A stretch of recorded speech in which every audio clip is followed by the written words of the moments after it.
इचलकरंजीतील यंत्रमाग कारखान्यातील दिवाणजी शेखर महंत शेट्टी यांचा 13 जानेवारी 2017 रोजी अपघातात मृत्यू झाला।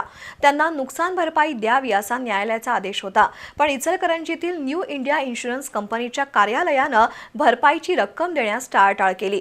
अखेर न्यायालयाच्या आदेशानुसार आज जप्तीच्या कारवाईचे आदेश देण्यात आले। त्यानुसार आज दुपारी 12 वाजल्यापासून इचलकरंजीतील विमा कंपनीच्या कार्यालयातील साहित्य जप्तीची कारवाई सुरू झाली।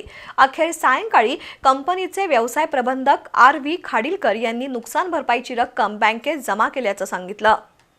इचलकरंजीतील शेखर महंत शेट्टी हे यंत्रमाग कारखान्यात दिवाणजी म्हणून काम करत होते। 13 जानेवारी 2017 रोजी टँकरनं ठोकरल्यानं त्यांचा मृत्यू झाला होता। या प्रकरणी टँकर मालक आणि विमा कंपनीच्या विरोधात नुकसान भरपाईबद्दलचा न्यायालयात दावा सुरू होता।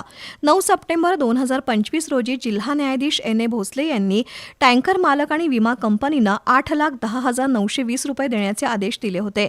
तसंच दावा दाखल तारखेपासूनचं व्याज देण्याचंही नमूद केलं होतं। मुदतीत नुकसान भरपाईची रक्कम न्यायालयात जमा झाली नसल्यानं महंत शेट्टी यांच्या पत्नी महादेवी यांनी न्यायालयात दरखास्त दाखल केली होती। न्यू इंडिया इन्शुरन्स कंपनीनं नुकसान भरपाईची रक्कम देण्याबाबत टाळाटाळ केली। त्यामुळे व्याजासह 12,21,000 रुपये वसूल करण्यासाठी न्यायालयानं आज इचलकरंजीतील न्यू इंडिया इन्शुरन्स कंपनीच्या जंगम जप्तीचे आदेश दिले होते। त्यानुसार आज दुपारी 12 वाजल्यापासून या विमा कंपनीच्या कार्यालयातील साहित्याची मोजदाद सुरू झाली।